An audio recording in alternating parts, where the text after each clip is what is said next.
저는 오늘 조금 부담스러웠어요.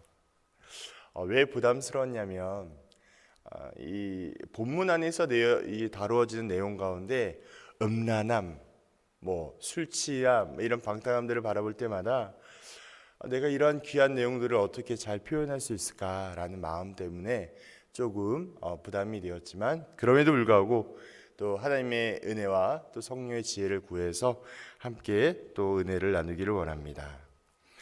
사도 바울이 고린도 교회 문제들 가운데 본격적으로 교훈을 시작하고 있어요. 첫 번째가 바로 교회 안에 음행을 다루고 있습니다. 음란한 죄, 이러한 죄를 다루고 있죠.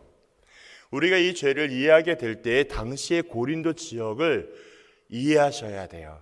저희가 끊임없이 말씀을 드리지만 마음 같아서는 이 영상 자료라도 보여드려서 우리 성도님들의 머릿속에 있게 입체감 있게 소개하고 싶지만 참겠습니다. 고린도 지역은 어떤 지역이냐면 세계 3대 운하라고 할 정도로 아주 아름다운 곳이에요. 그리고 항구 도시로서 되게 크게 발전하고 번화한 도시입니다. 교통이 발달했고요. 교통이 발달하니까 뭐가 발달될까요? 상업이 발달되었어요. 상업이 발달되니까 어떤 특징이 있을까요? 부유한 사람, 부한 사람들이 많은 동네가 바로 고린도 지역이었어요. 그뿐만이었을까요? 그렇게 살아가다 보니 뭐가 많이 있었을까요? 우상들이 많이 있었고요. 이 우상들이 많이 있다 보니 음란함도 당연히 찾아오게 되었던 것입니다. 그래서 이 고린도 지역은요, 도덕적인 타락과 성적인 문란함이 가득했던 도시입니다. 이러한 이유로 인하여서 고린도 도시를 무엇이라 별명하냐면 방탕하라는 별명을 가진 도시가 바로 고린도였어요.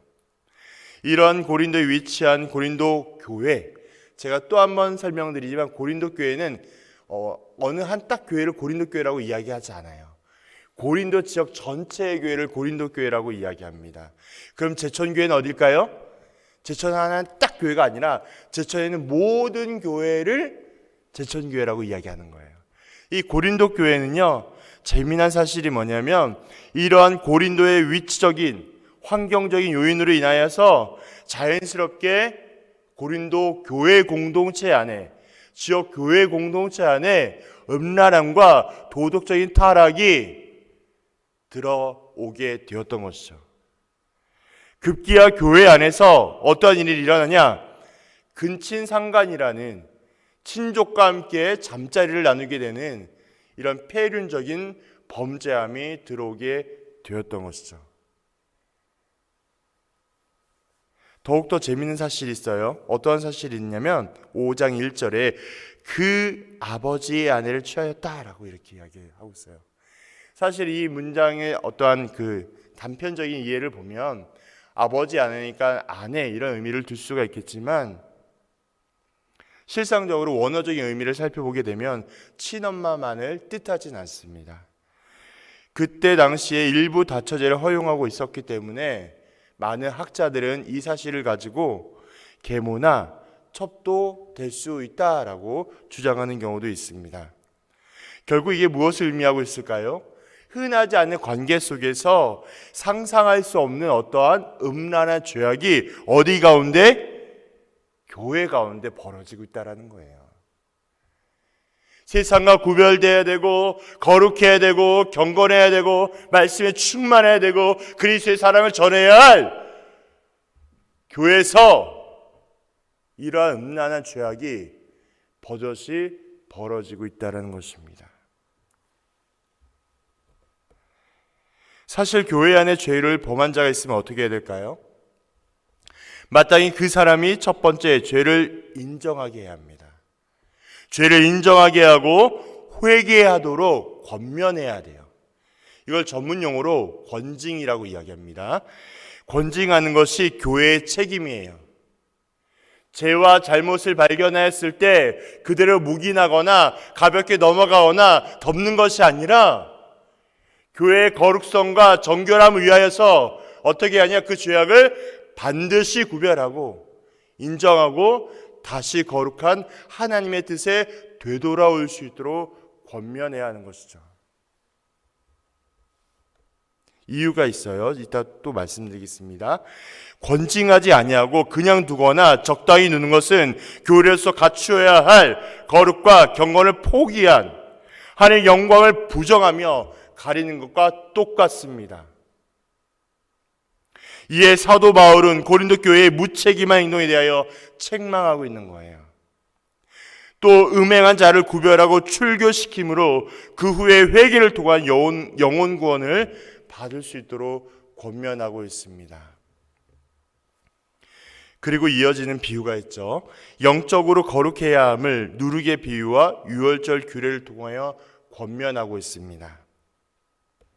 이스라엘은, 유대인들은 이전의 죄를 정리하고 새로운 생활을 시작하는 측면에서 누룩 없는 떡을 먹은 것처럼 예수의 보혈로 구원함을 얻은 성도는, 신자는 자신의 삶에서 묵은 누룩이 발견되지 않도록 거룩해져야 합니다. 그 말씀이 어디에 있냐? 7절 8절인데요. 8절 끝부분에 있습니다. 누룩 없이 오직 순전함과 진실함의 떡으로 하자. 어떤 청년이 물어보더라고요. 목사님, 누룩이 뭐예요? 제가 순간 당황했지만 아주 쉽게 설명드렸습니다. 누룩은 쉽게 이해한다면 곰팡이 같은 거예요. 그래서 그 누룩이 짧은 시간에 그대로 방치했다 어떠한 일이 벌어질까요? 확산되고 퍼져가게 되어서 결국 그 자체를 쓸모없게 버리게 되는 결과를 낳게 합니다. 이렇게 죄는요, 그 특성이 누룩과 같아요. 누룩과 같아서 아주 작은 누룩이라 할지라도 짧은 시간에 확 퍼져나가는 것처럼 교회 공동체 안에 죄가 발견했을 때, 죄가 생겼을 때 그대로 두었다가는 다른 성도들까지도 미치게 하는, 영향을 주는, 온 교회 공동체가 죄악으로 물들게 하는 그러한 결과를 낳게 합니다. 그래서 교회 안에 죄가 발견했을 때 어떻게 해야 될까요? 가장 빠르게, 가장 정확하게 죄를 구별하고 그 죄를 척결하기 위하여 애쓰셔야 한다는 거예요. 우리가 기억해야 할 사실이 있습니다. 다른 일을 향하여 함부로 판단하면 안 돼요. 다른 일을 향해서 함부로 정죄하면 안 됩니다. 그런데요, 하나님의 거룩함을 훼손하는 것까지, 하나님의 거룩과 경건을 파괴하는 죄악까지 허용하는 것은 더더욱 안 된다는 사실을 잊지 마셔야 합니다. 언제나 하나님 말씀의 도덕적인 기준을 유지할 책임이 어디 안에 있냐? 우리 교회 안에 있음을 기억하셔야 해요. 이렇게 교회의 권징의 목적은 죄와 불의로부터 교회를 보호함과 범죄자 자신을 회개하기 위함을 잊지 마셔야 해요. 사도 바울은 이제 음행한 자를 출교할 것을 명령하고 있습니다. 즉 바울은 예전에 고린도 교인들에게 음행하는 자들을 사귀지 말라고 했는데 어디에 있을까요? 9절에 있어요. 내가 너에게 쓴 편지에 음행하는 자들을 사귀지 말라 하였거니와 10절이요. 이 말은 지금 제가 말씀을 드릴게요. 그것을 고린도 교인들이 오해하여서 세상의 모든 자들과 그 교제를 완전히 끊으라는 것이 아니라는 거예요. 음행하는 자들과 사귀지 말라는 말이, 얘들아 너희가 세상과 끊어서 완전히 도망가는 삶을 살아라, 이런 말이 아니라는 거예요. 따라서 이와 같은 사도 바울의 권면은 세상인과 교제를 끊으라는 것이 아니라 껍데기와 같은 신앙의 모습을 가지고 있는 자들을 멀리하라는 거예요. 경계하라는 거예요. 결국 영적인 거룩함을 위하여서 운동과 도피한 삶을 선택하는 것이 옳다는 게 아니라고 이야기하고 있습니다. 비록 세상과 교회가 비교할 수 없지만 세상 가운데 구별되어 살아내야 하는 것이 누구일까요? 우리예요. 교회, 거룩한 자, 예배자, 성도, 신자, 우리가 그렇게 살아내셔야 해요. 무엇을 통해서? 그리스도의 말씀인 성경대로, 성경의 교훈대로 각자의 삶에서 주신 사명과 소명대로 살아내셔야 해요. 말씀의 기준에 따라 성령의 조명하심과 성령의 감동하심에 따라 순종하며 복종할 수 있는 삶을 살아내셔야 해요. 자신의 믿음과 행함이 자신의 의와 자신의 만족이 되지 않게 하여 주시고 오직 그리스도의 영광과 십자가와 부활을 위해서 살아내셔야 합니다. 그러므로 성도는 교회 안의 범죄자를 엄격히 징계하며 그가 돌이킬 수 있도록 유도하셔야 해요. 저는 내치라고 얘기하지 않았습니다. 범죄한 자가 발견하면 우리는 지금 음란에 대하여 이야기했지만 교회 안에 권징에 대한 범죄한 자를 발견하였다면 가장 신속하고 정확하게 구별하여서 죄를 인정하고 죄를 다시 한번 회개하며 돌아올 수 있도록 권해 줘야 합니다. 또한 성도와 신자는 교회는요 이렇게 하셔야 돼요. 세상 가운데 본보기 선한 영향력이 되며 적극적으로 교회의 거룩함과 순수성을 지켜나갈 수 있도록 힘써야 합니다. 교회는 이 땅에 사명이 있어요. 교회는 이 땅에 하나님께서 보내실 의미와 뜻이 있음을 우리는 끊임없이 기억하셔야 합니다. 본문을 통하여 우리가 무엇을 알 수 있겠습니까? 본문을 통하여 알 수 있는 것은 상대를 향하여 맹목적인 비난과 정죄와 판단이 권징이 아닙니다. 그런 것이 권징이 아니라 사랑과 은혜로 섬겨주며 진정한 회개를 할 수 있도록 권징으로 교회의 거룩함을 완성해 나가셔야 돼요. 교회의 거룩함은요 죄와 함께 할 수 없습니다. 왜 그럴까요? 너무나 쉬운 대답이죠. 하나님 그 자체가 거룩이기 때문에 그래요. 하나님 자체가 거룩 그 자체이기 때문에 거룩하신 하나님은요 죄와 유혹과 함께 할 수 없는 분이세요. 그래서 우리 모든 인간들이 너무나 하나님의 그 거룩에 갈 수 없기 때문에 인간 자신을 스스로 거룩해 줄 수 없기 때문에 하나님의 그 무한하신 사랑이 어떤 결정적으로 일어났을까요? 십자가와 부활로 일어난 거예요. 우리가 거룩하여 질 수 없기 때문에 우리의 선택과 노력으로 도무지 해결할 수가 없기 때문에 하나님께서 우리를 너무나 사랑하여 주셔서 그 사랑을 확증하여 주신 것이 십자가의 죽음인 거예요. 그리고 부활의 소망인 것입니다. 그러므로 우리가 사랑과 은혜를 기억하며 우리 안에 우리 공동체 안에 여러 가지 행악과 죄가 발견된다라면 진정한 회개를 통하여 그의 거룩성을 지켜나갈 수 있으셔야 합니다. 두 번째는 성도는요 신자는요 예배자는요 또 우리 교회 구역 모든 식구들은요 세상을 향하여 외면할 것이 아니라 선한 행함으로 자신의 행실로 자신의 언어와 말과 행동으로 본보기가 되면서 빛과 소금의 역할을 감당해내야 합니다. 쉽게 예화를 드릴게요. 세상 가운데 우리가 살아갑니다. 예배자로 또한 성도로 신자로 살아가는데요.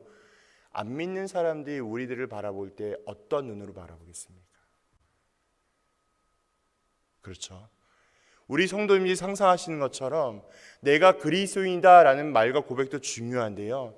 내 행실과 말과 행동을 볼 때 그리스도인임을 느낄 수 있도록 알 수 있도록 반대로 생각해서 저 사람이 믿는 예수라면 저 사람이 끊임없이 나가는 교회라면 나도 가보고 싶다. 나도 예수가 궁금하다. 나도 십자가 궁금하다라는 마음이 들 수 있을 정도로 우리의 삶에 이러한 빛과 소금의 역할, 선한 본보기가 너무나 중요해요. 왜 그럴까요? 중요한 의미가 있습니다. 왜냐하면 성도가 신자가 모든 그리스도인이 세상에 보내진 이유는요 세상과 똑같이 동화되어 살라는 게 아니에요. 적당히 타협하며 살아가는 것이 아니에요. 어려울 때만 예수만 찾는 것이 아니에요. 늘상 예수를 인정하고 범사에 감사하고 예수 안에 있어야 해요. 세상과 동화되어 살아가는 것이 아니라 세상과 구별되어 하나님께 영광을 돌리며 살아가기 때문에 세상에 보내진 자가 우리란 사실을 잊지 마셔야 합니다. 이래서 우리는 우리의 삶이 오직 하나님의 나라와 영광을 위해 사시는 거예요.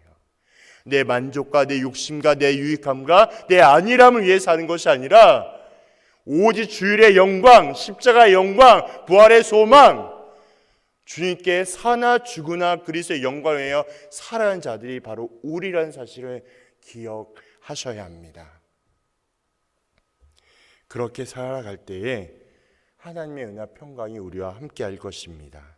그렇게 우리가 성취해 나아갈 때에 주님의 은혜와 사랑을 느끼게 될 것입니다. 그 은혜와 사랑으로 살아가는 저와 성도님들 되기를 주님의 이름으로 축복합니다. 주의 영광 이곳에 가득해 우린